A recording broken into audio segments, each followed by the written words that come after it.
kwa muundo wa muungano wetu tuna mambo yaliyo ya muungano na tuna mambo ya sio ya muungano.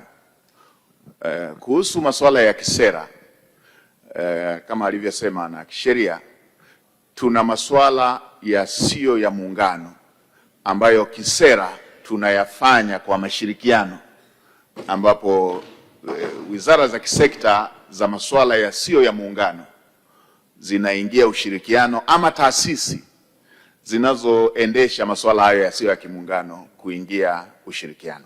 Mheshimiwa Spika, kwa mfano jambo la matibabu, taasisi zetu za bima NHIF pamoja na ZIF zina mashirikiano ya namna ya kutoa huduma ya matibabu. Na mashirikiano hayo ni yapi ambayo yaliingiwa kwa pande zote za muungano? Ni kwamba ukiwa na bima ya afya ya upande mmoja wa muungano, unaruhusiwa kutibiwa kwa kutumia bima hiyo kwa upande mwingine wa muungano. Kwa hiyo Mzanzibari mwenye kadi ya ZHIF akija kwa hospitali ambazo zinapokea kadi ya NHIF, anaitumia ile ile ya ZHIF kutibiwa. Hivyo hivyo na mtu kutoka Tanzania bara akiwa na kadi ya NHIF anaenda kwa hospitali ambazo wanapokea kadi za ZHIF anapokelewa na anapata matibabu.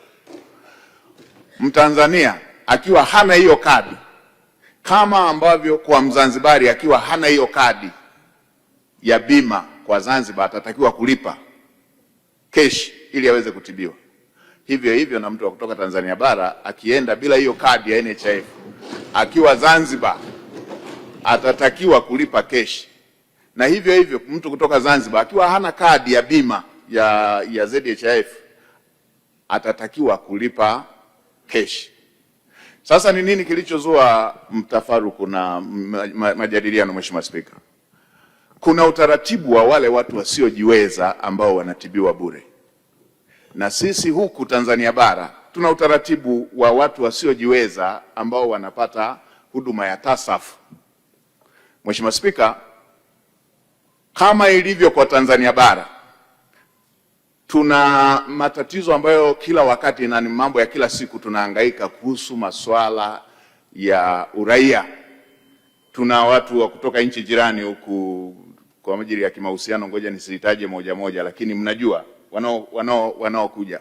Na ninyi hapa mkifuatilia historia zenu mtakumbuka kuna watu tumesoma nao tukiwa tunapata boom pamoja, tumesoma wote elimu ya sekondari, tumesoma wote elimu ya chuo. Mara baada ya kumaliza elimu ya chuo, huku akiwa amesoma kwa boom la Tanzania, unamsikia anashikilia ofisi nchi moja ya jirani kule. Sasa kwa Zanzibar na wenyewe wana kesi ya aina hiyo.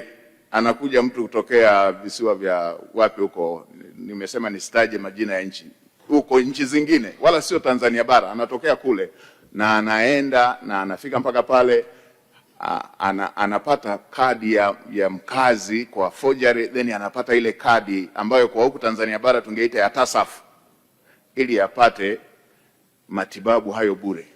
Sio Mtanzania, hatokei Tanzania bara, sio Mzanzibari, hana kadi ya Uzanzibari, lakini kwa njia za kinyemela anapata kadi hiyo. Kwa hiyo hili wala si jambo la kutugawa, Mheshimiwa Spika na waheshimiwa wabunge na waheshimiwa Tanzania.